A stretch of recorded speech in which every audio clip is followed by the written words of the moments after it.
अस्सलामुअलैकुम दोस्तों, सब भाइयों को क्या हाल चाल है। ठीक है, खैर खैरियत है। चैम्पियन पिजन में वेलकम। हाँ, ये एक मोरों वाला कबूतर पकड़ा है, जिस भाई का हो वो ले सकता है। निशानी इसकी बता के, करीब बता के इसकी, ठीक है। ये इसकी आँख है, क्रास में बना हुआ कबूतर है। कबूतर बहुत अच्छा साइज़ देख ले इसका, माशाल्लाह। ये साइज़ है कबूतर का, और ये कलर है,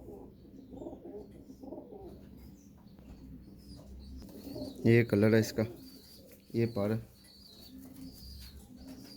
थोड़े से कस गए हैं,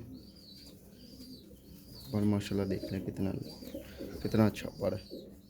नलाई नहीं कबूतरों को इन्होंने दी थी, इसलिए कबूतर ना अब करीचे पड़ गए। ये पर दूसरी साइड का, ये रंग लगा हुआ।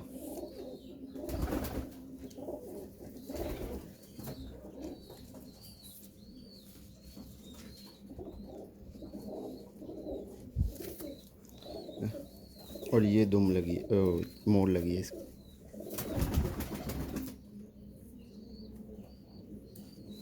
और बाकी पूछल ना खींची है, गोल मोड़ है, छोटी जो गोल होती है वो मोड़ लगी हुई है कि एक पूछल सारी खींची है। ये भी उड़ा हुआ कबूतर है किसी का। मोड़ इसको 2-3 लगी होंगी, क्योंकि पूछल अंदर से ना खींच दी है सारी।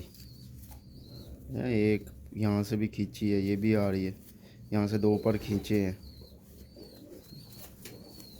और ये इसके पंजे, माशाल्लाह पंजे भी देखो, बहुत अच्छे पंजे हैं। कबूतर है ही अच्छा। जिस भाई को निशानी बता के, कड़ी नंबर बता के ले सकता है। हड्डी जोड़ भी कबूतर का बहुत अच्छा है, ठीक है। हड्डी जैसे मैं आपको बताता हूँ जोड़ों वाली, ऐसे अंदर को गई है, जोड़ बंद है बिल्कुल, ठीक है। और ये इसकी दुम है, और ये कलर है कबूतर का, ये कलर है।